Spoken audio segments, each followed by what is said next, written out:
Құрметті бауырластар, біз бүгін римдіктерге арналған хатты уағыздауды жалғастырамыз. Негізінде нақты айтқанда 10-шы тарауды уағыздауды аяқтаймыз. Бүгінгі мәтініміз римдіктерге 10, 16, 21. Римдіктерге 10, 16, 21. Елші Павел бұл жерде былай деп жазды. Мұқият болайық. Бірақ Құдай бізге хабарды жіберген болса да, Израильдіктердің бәрі бірдей оған сенген жоқ. Оны қабылдаған да жоқ. Осы туралы Ишая пайғамбар мынандай сөздер айтқан. Уайым, біздің хабарымызға аз ғана кісілер сенді. Сонымен сенім хабарды естуден келеді, ал естудің өзі Мәсіхтің сөзін жариялаудан болады. Енді олар хабарды естіген жоқ па деп сұрағым келіп тұр. Әрине естіген. Үндері жайылады бар жер бетіне, сөздері таралады жердің шетіне деп Забурда жазылған ғой. Онда мен мүмкін Израиль халқы түсінбеген шығар деп сұраймын. Тіпті басқа ұлттық адамдар оны түсінді ғой. Мұса пайғамбар мұны бірінші болып Құдайдың мына тәрізді сөздерімен алдын ала айтты. Мен халық сиқы жоқ, бөтендер арқылы сендердің қызғаныштарыңды оятамын. Я өздерің түсінігі жоқ деп санайтын өзге халықпен сендерді ашуландырамын. Ишая пайғамбар бұл туралы базылдықпен Құдайдың мынандай хабарын жеткізді. Іздемегендер мені таба алады, мен туралы сұрамағандарға өзімді көрсеттім. Ал Израиль халқы жайында Құдай мына тәрізді сөздер айтты. Мен құлақ аспайтын қасарысқан халықты күні бойы қол созып шақырумен болды. Ескертіп қояйын, құрметті бауырластар, барлық мәсіхшілер бір маңызды қызметке шақырылды. Сол қызмет қандай? Ізгі хабарды уағыздау. Бір маңызды қызметке шақырылды, ізгі хабарды уағыздау. Негізінде бұл қызмет ол жай қызмет емес. Адамның мәңгілік өмірінің мәселесін шешетін қызмет. Адамның мәңгілік өмірінің мәселесін шешетін қызмет. Сондықтан барлық адамдарға осылай ізгі хабарды естіген кезде осылай мұқият болу керек. Өте мұқият болу керек. Өйткені ізгі хабарды қабылдамайтындардың барлығы тозаққа түседі. Еміздің құтқарылудан міндетті түрде тыс қалады. Сондықтан ізгі хабарды естігенде адамдардың барлығына өте мұқият болу керек. Негізінде ескертіп қоя, тағы да бір ескерту айтайын. Паул осы хаттың басында ізгі хабар туралы бір маңызды шындықты айтты. Бірінші тарау 16 аят. Римдіктерге 1:16. Елші Паул бұл жерде былай деп жазды. Мен ізгі хабар үшін еш ұялмаймын. Ол, яғни ізгі хабар, Мәсіхке сенетін барлық адамдарды, алдымен яһудилерді, сондай-ақ басқа ұлт адамдарында құтқаратын Құдайдың құдіреті. Ол Құдайдың құдіреті, құтқаратын Құдайдың құдіреті. Ізгі хабардың құдіреті шексіз. Ізгі хабардың құдіреті әр адамды құтқаруға тиімді, әрі әбден жеткілікті. Бірақ өкінішке орай кейбір адамдар шынайы ізгі хабарды естісе де, негізінде әлі де құтқарылмай жатыр. Бұл жайында осындай сұрақ туындайды. Егерде бір жағынан ізгі хабар осылай Құдайдың құтқаратын құдіреті болса, неліктен көптеген адамдар оны естісе де құтқарылмай жатыр? Неліктен? Осындай сұрақ туындайды. Негізі бүгінгі уағызымыз дәл осы сұраққа қатысты. Сөйтіп, бүгінгі уағызымыздың тақырыбы ізгі хабардың құтқару құдіретін шектейтін кедергілер. Ізгі хабардың құтқару құдіретін шектейтін кедергілер. Бұл тақырып негізінде ол барлық адамдар үшін маңызды. Әсіресе Исаны әліде, егерде олар Исаны әліде қабылдамаса. Мысалы, егерде осылай арамызда кейбір адамдар уже біраз уақыт ізгі хабарды естіп, бірақ еміздің құтқару батасына әлі де осылай ие болмай жүрсе, онда осы тақырыптың мәселесі олардікі. Егерде олар осылай біраз уақыт ізгі хабарды естісе, но бірақ та әлі де Құдайдың құтқару батасына ие болмай жүрсе, онда осы мәселе олардікі. И негізінде ол біріншіден, себебі осылай бүгінгі уағыз ол сенбеушілерге қатысты болады біріншіден. Но бірақ та ол сенбеушілерге қатысты болса да, ол балаларға да маңызды осы тақырып. Неліктен? Ескертіп қояйын, барлық мәселелер бір маңызды қызметке шақырылды. Ізгі хабарды уағыздау. И сол себептен, егерде осылай біз өзіміз осылай ізгі хабарды осылай уағыздап жүретін болсақ, әрине біз әртүрлі жағдайлармен кездесеміз. И кейде осылай көбінесе, біз осылай ізгі хабарды уағыздаймыз ғой. И көбінесе адамдар оны қабылдамайды. И бізге негізінде білу керек ол, неліктен олар қабылдамайды. Себептері қандай екенін білу керек. Біріншіден өзімізге түсіну керек, ал екіншіден оларға да түсіндіріп беру керек. Нақты. Себебі бізге ізгі хабарды жай емес, Елші Паул сияқты иландырып уағыздау керек. Ізгі хабарды иландырып уағыздау керек.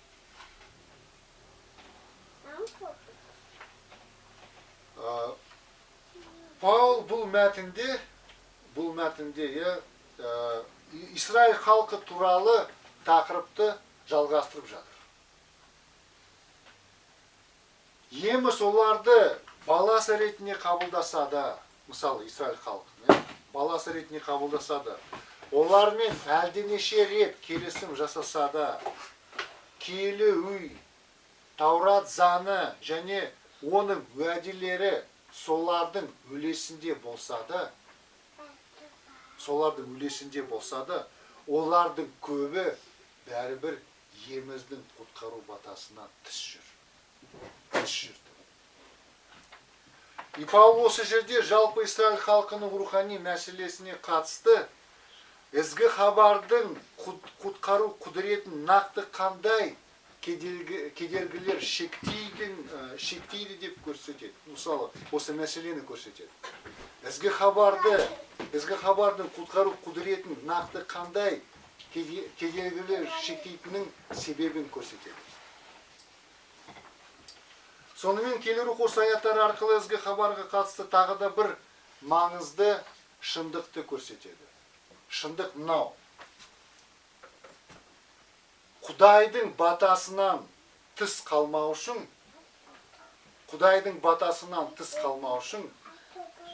ізгі хабардың құтқару құдіретін шектемеу керек. Шындық мынау. Осы аят, осы мәтін бойынша келер рух бәрімізді бір маңызды шындыққа үйретеді. Шындық мынау. Құдайдың батасынан тыс қалмау үшін, ізгі хабардың құтқару құдіретін шектемеу керек. И негізінде сұрақ, нақты ізгі хабардың құдіреті нақты немен шектеленеді?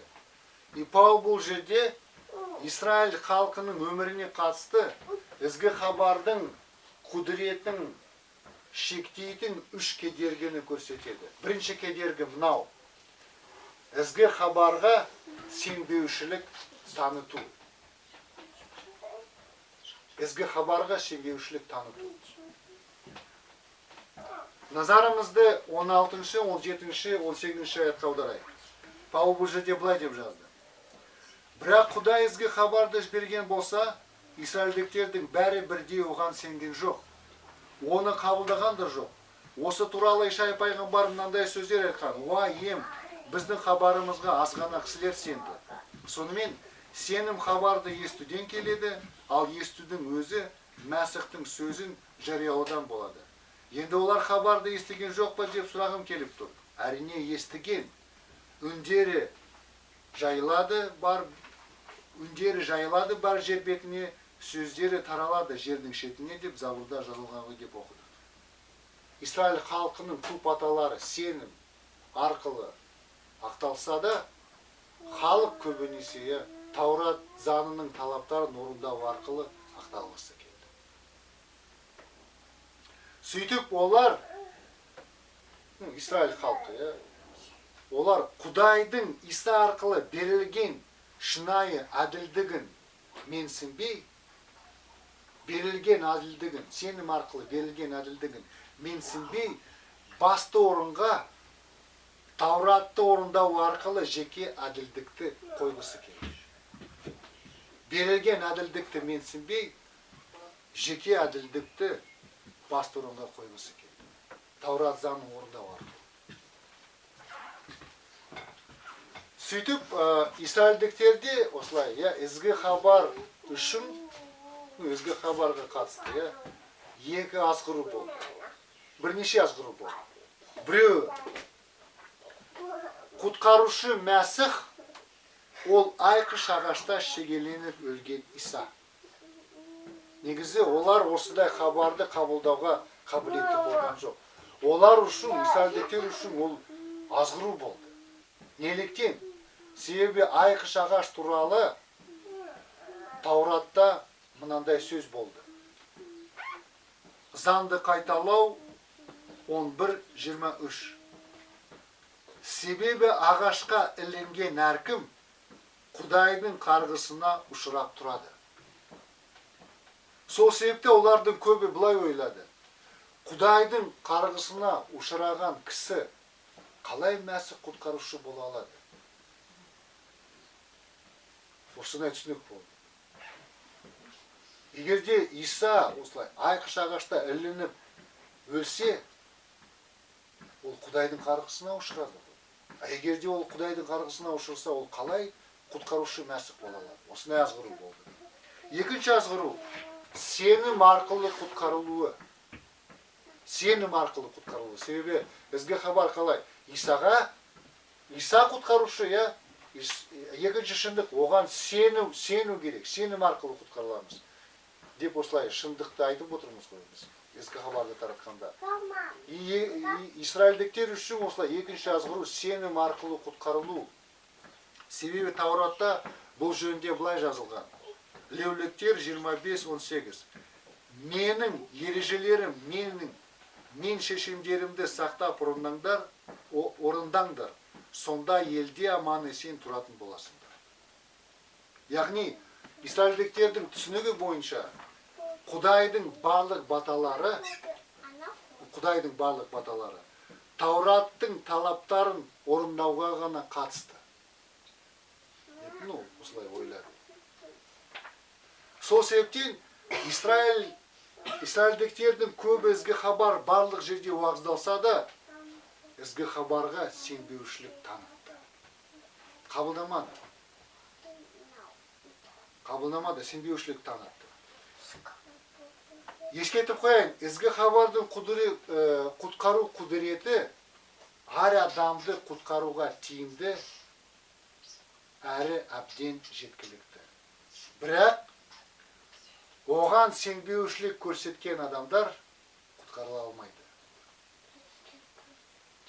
Себебі Паулдың айтуы бойынша ізгі хабарға сену керек. Сонда ғана ізгі хабардың құтқару құдіреті белгілі болады. Егерде қандай да бір адамдар шынайы ізгі хабарды естісе де, бірақ та сол ізгі хабарға сенбеушілік танытатын болса, онда бұнымен олар ізгі хабардың құтқару құдіретін шектейді. Израильдіктермен дәл солай болды.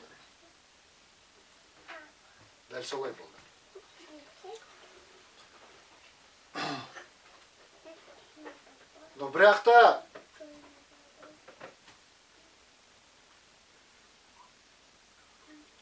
та егерде қандай да бір адам осылай ізгі хабарды естіп, оған сенетін болса, онда сол адамның өмірінде ізгі хабардың құтқару құдіреті міндетті түрде белгілі болады. Сену керек деген сөз ол нені білдіреді? Адамға ол кім болса да өзінің күнәқарлығын мойындау. Біріншіден. Себебі ізгі хабар ол неден басталады? Біріншіден ол күнә туралы шындықтан басталады. Күнә туралы шындықтан басталады. Сендер ізгі хабарға мұқтажсыңдар деп. Содан басталады. Сондықтан өзінің күнәқарлығын мойындау керек. Содан кейін қандай да бір заңға негізделген жеке әділдіктен бас тарту керек. Анау ізгі хабарды қабылдау үшін. Исаның айқыш ағаштағы өлім құрбандығын сеніммен қабылдау керек. Үшінші күні тірілген Исаның сыйлаған әділдігіне күмәнсіз сену керек. Бірақ оған сенбеушілік көрсеткен, ізгі хабарға сенбеушілік көрсеткен адам ешқашан құтқарыла алмайды. Ешқашан құтқарыла алмайды. Ізгі хабардың құтқару құдіреті тек оған сенетіндердің өмірінде ғана белгілі болады. Өкінішке орай, израильдіктердің көбі құтқарудан тыс қалды. Неліктен? Ізгі хабарға сенбегендіктен. Сонымен, ізгі хабардың құтқару құдіретін шектейтін бірінші кедергі ізгі хабарға сенбеушілік таныту. Осы шындыққа қатысты назарыңызды енді екінші кедергіге аударғым келеді. Екінші кедергі мынау. Бірінші кедергі ізгі хабарға сенбеушілік таныту, ал екінші кедергі білгеніне мойынсұнбаушылық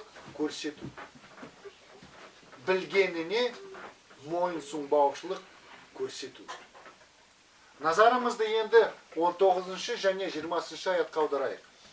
Елші Павел бұл жерде былай деп жазды. Онда мен мүмкін Израиль халқы түсінбеген шығар деп сұраймын. Тіпті басқа ұлттық адамдар оны түсінді ғой. Мұса пайғамбар мұны бірінші болып Құдайдың мына тәрізді сөздерімен алдына айтты. Мен халық сиқы жоқ бөтендер арқылы сендердің қызғаныштарыңды оятамын. Я өздерін түсінігі жоқ деп санайтын өзге халықпен сендерді ашуландырамын. Ишая пайғамбар бұл туралы батылдықпен Құдайдың мынандай хабарын жеткізді.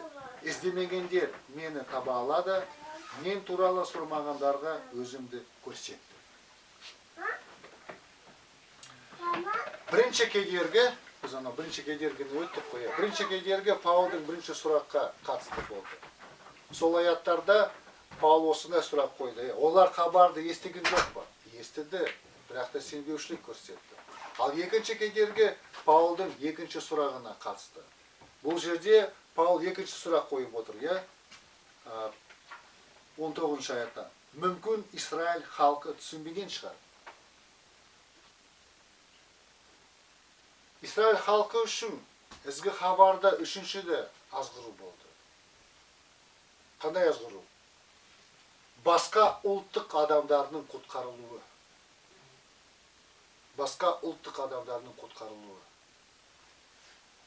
Олардың көбі, израильдіктер, олардың көбі, Құдайдың құтқару батасы тек Израиль халқына ғана қатысты деп осылай сеніп жүрді. Олар шын мәнінде басқа ұлттық адамдарға ерекше қарады. Оларды негізі адам ретінде қабылдамады. Тіпті алғашқы қауым кезіндегі яхуди мәсіхшілер, ізгі хабарды тек яхудилерге ғана уағыздап жүрді.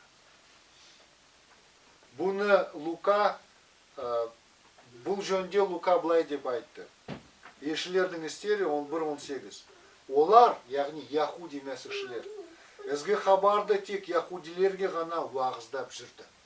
Көрдіңіз бе, яхудилер үшін, тағы да бір азғыру болған ізгі хабарға қатысты. Басқа ұлттық адамдардың құтқарылуы.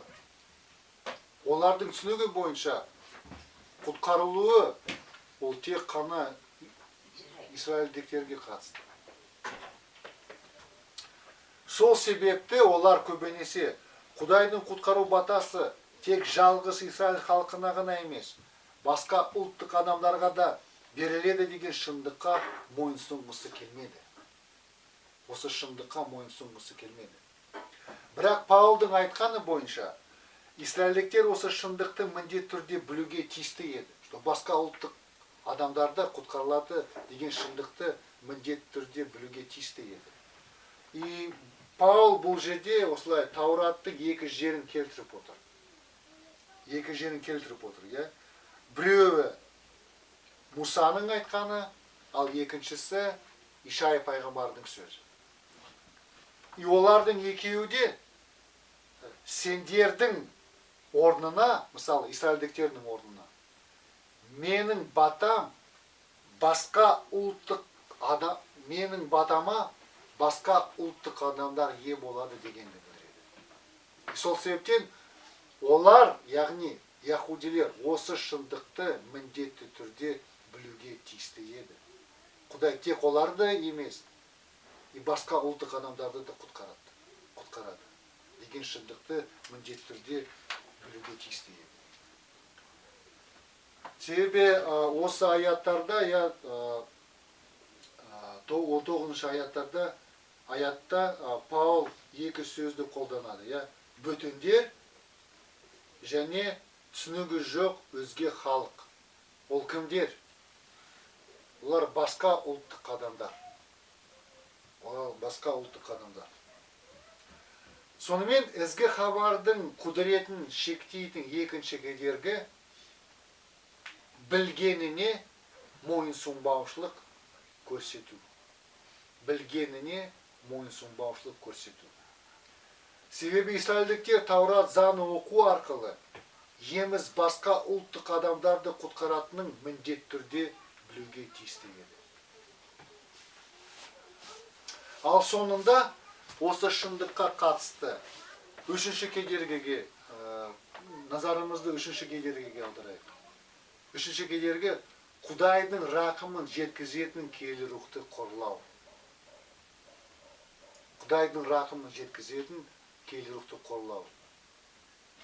Назарымызды енді 21 аятқа аударайық. Елші Паул бұл жерде былай деп жазды. Израиль халқы жайында Құдай мына тәрізді сөздер айтты. Мен құлақ аспайтын қасарысқан халықты күні бойы қол созып шақырумен болдым. Құлақ аспайтын қасарысқан халқы. Егерде Израиль халқының тарихына жалпы қарасақ, олар көбінесе өз құдайына бағынбай жүрді. Жалпы қарасақ, өз құдайына бағынбай жүрді. Бірақ соған қарамастан, еміз Иса Мәсіх туралы берген уәдесінен бас тартқан жоқ.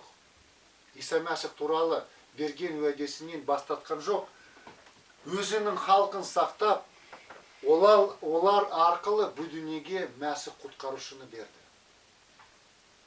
Израиль халқы сенімді болмаса да, Құдай өзінің уәдесінен бас тартқан жоқ. Иса Мәсіхті берді. Уәделенген Мәсіхті берді. Еміздің оған құлақ аспайтын қасарысқан халқы уәделенген Мәсіхті қабылдамады. Оларға Мәсіхті берсе де, олар оны бәрібір қабылдамады. Елші Жохан бұл жайында былай деп жазды. Жоханның ізгі хабары 1:15. Өзі таңдап алған халқына келгенімен, олар кімді оны? Иса Мәсіхті қабылдамады. Олар оны қабылдамаса да, Исаның өзі де, оның шәкірттері де ақымақ халықты бірден тастамай шақыруды тоқтатқан жоқ. шақыруды тоқтатты. Бірде Иса оған қарсы тұрғандарға былай деді. Матай 12:11. Сондықтан сендерге айтамын, адамдардың жасаған бүкіл күнәлары мен Құдайды қорлауларына кешірім беруге болады, бірақ Құдайдың киелі рухын қорлайтынға кешірім болмайды. Еміс осы сөзді жай емес, парашылдар сен өзіңнің кереметтеріңді Әзәзілдің күшімен жасап жатырсың деген кезде айтты. Бұнысымен олар Құдайдың рақымын жеткізетін киелі рухты қорлады. Себебі Исаның кереметтерінің барлығы бір мақсатқа арналған болатын. Түнекте жүрген халыққа, түнектен жарыққа шығуға көмектесу.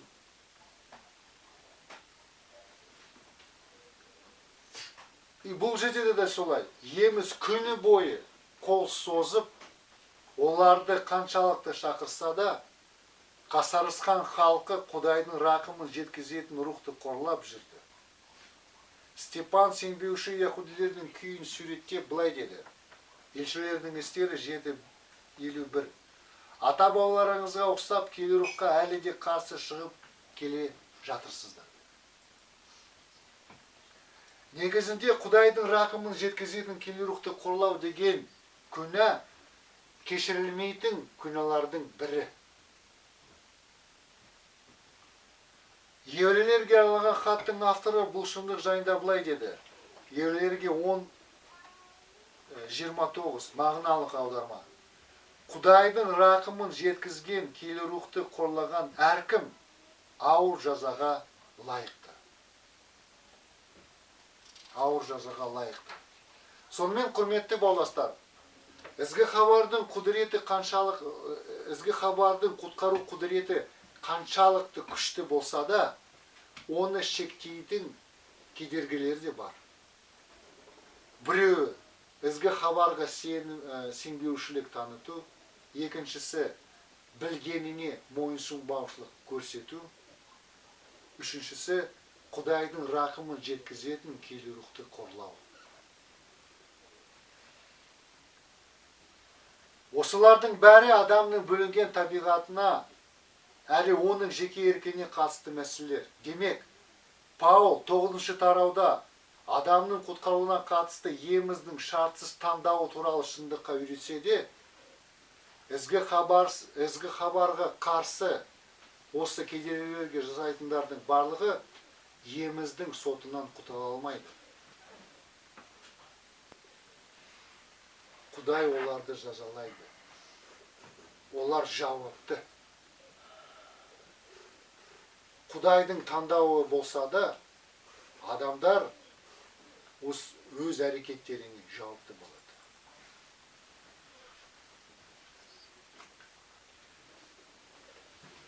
Осы шындық біріншіден ізгі хабарға қарсы тұрғандарға маңызды.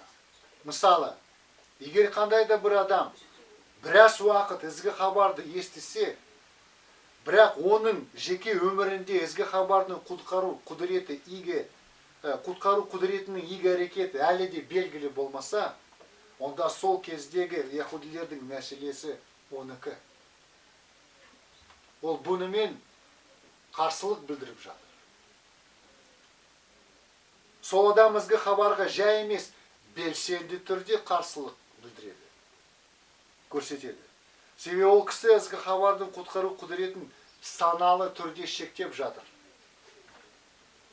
Қасарысып сенбей жатыр, немесе білгеніне мойынсұнбай жатыр, немесе Құдайдың рақымын жеткізетін киелі рухты қорлап жатыр.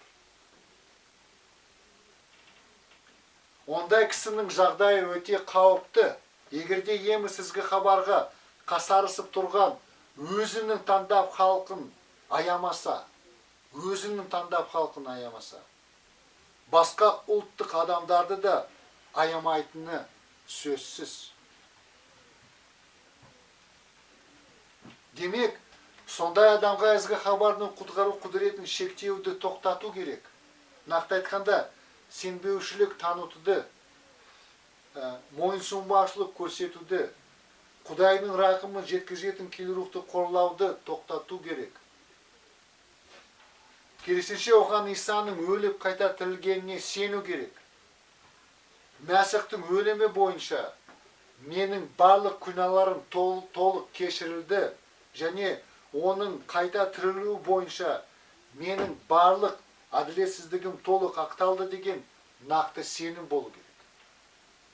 Сондай сенім болу керек. Еміздің теріс жолдан қайтыңдар деген бұйрығын орындау керек. Сол еміздің бұйрығына мойынсыну керек. Себебі адамның өмір салты қаншалықты мәдениетті болса да, сенбеушінің өмір салты қаншалықты мәдениетті болса да, Исасыз шын мәнінде бәрі теріс әрі жиіркенішті. Еміздің рақымын жеткізетін келірухты қорлауды тоқтатып, оның баяғыдан бері қол созып тұрғанына жауап беру керек. Неғұрлым теріс болса, соғұрлым жақсы. Себебі ол кісі үшін ертең деген нәрсе болмауы да мүмкін.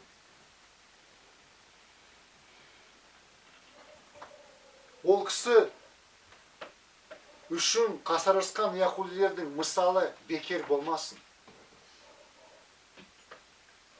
Осы шындық, құрметті бауырластар, тек сенбеушілерге емес, бізге де маңызды.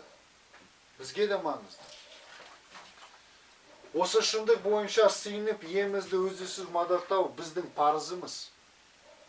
Біріншіден, құтқарылғанымыз үшін мадақтау парыз. Елші Паулдың айтуы бойынша, бөтендер және түсінігі жоқ өзге халық болсақ та, еміздің құтқарылудан құр қалмадық. Құдай бізге ешнәрсе уәде етіп айтқан жоқ. Но бірақ та бөтендер болсақ та құтқарылудан құр қалмады. Бұл Құдайдың рақымының нәтижесі. Сондықтан оны үздіксіз мадақтау керекпіз. Сонымен қатар, еміздің мойынсұнбаушылығымызға қатысты ұлы төзімділігін мадақтау парыз. Біздің оған бет бұруымызды күтуге шаршамағаны үшін мадақтау парыз. Керек болса, өзіміздің мәселелерімізді мойындау керекпіз. Уағыздаған шындық мәсіхшілерге тікелей қатысты болмаса да, негізінде жанама түрде қатысты болып тұр. Осы шындық мәсіхшілерге тікелей қатысты болмаса да, жанама түрде қатысты болып тұр. Мысалы, мәсіхшілер де кейде ізгі хабардың шындығына сенбеушілік көрсетеді, білгеніне мойынсұнбайды, немесе келірухтың ықпалын тежейді. Әрине, бұндай күйде олар құтқарылудан айырылмайды, бірақ рухани жағынан өздеріне біраз зиян келтіреді. Нәтижесінде бір жағынан қиналады, ал екінші жағынан осылай іс жүзінде Құдайды мадақтай алмайды. Сондан егерде уағыздан шындық біреуге өзекті болса, мәселені мойындаудың дер кезі келді. Ізгі хабардың шындығына сенбеушілік таныту деген не? Егерде қандайды бір мәсіхші келіктапты жеке оқу арқылы, немесе келіктап тұрғысынан уағызды тыңдау арқылы Құдай туралы болсын, адам туралы болсын, қауым туралы болсын, құтқару туралы болсын, шынайы ілімді қабылдамайтын болса, онда сондай мәсіхші ізгі хабардың шындығына сенбеушілік танытады дегенді білдіреді. Мысалы, кейбір мәсіхшілер, мұқият болыңыздар, адамдарды тозаққа лақтырып тастайтын Құдайға сенбеймін деп айтады. Немесе, маған қауымның мүшелігі керек емес деп қарсылық білдіреді. Кейбіреулер тек таңдап алғандарды ғана құтқаратын Құдай маған керек емес Сондайлар да бар. Негізінде олардың мәселесі неде? Олар Құдайдың шындығына сенбеушілік танытып отыр. Білгеніне мойынсұнбаушылық көрсету деген не? Егерде қандай да бір мәсіхші шындықты біле тұра, бірақ та оны іс жүзінде қолданғысы келмесе, сондай мәсіхші білгеніне мойынсұнбаушылық көрсетеді дегенді білдіреді. Мысалы, Галаттықтарда да солай мәселе болды. Олар білген шындыққа мойынсұнбаушылық көрсетіп жүрді. И Паул олар туралы былай деді, Галаттықтарға 3:1. О түйсіксіз аңқау Галаттықтар-ай. Түйсіксіз аңқау. Түйсіксіз деген сөз ақмақ дегенді білдіреді. Білген шындықтарға мойынсұнбаушылық көрсеткен мәсіхшілер шын мәнінде ақмақтар. Ақмақтар, мысалы, қауымды өз ата-анасына бағынбайтын бала ақмақ. Қауымда қаржы жағынан қызмет еткісі келмеген мәсіхші ақмақ. Берілген дарынмен қызмет еткісі келмеген мәсіхші ақмақ. Неліктен? Білгеніне бағынбаушылық көрсеткендіктен. Білгеніне бағынбаушылық көрсеткендіктен. Әрине, сондай мәсіхшілер өз өмірінде иеміздің атын іс жүзінде мадақтай алмайды. Киелі рухтың ықпалын тежеу деген не? Егерде қандайды бір мәсіхші киелі рухтың Құдайдың өсиеттерін есіне салу арқылы ықпалына мән бермей, ылғи тәннің қалауын орындап жүрсе, сондай мәсіхші киелі рухтың ықпалын тежейді дегенді білдіреді.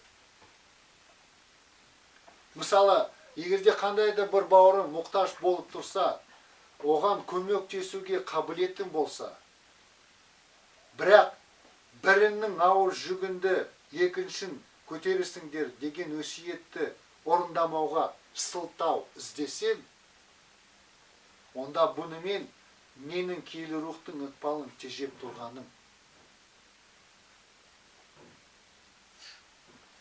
Ескертіп қояйын, егер осы шындық біреуге қатысты болса, күнәні мойындаудың дер кезі, еміздің рақымы жеткілікті мойындасақ болды.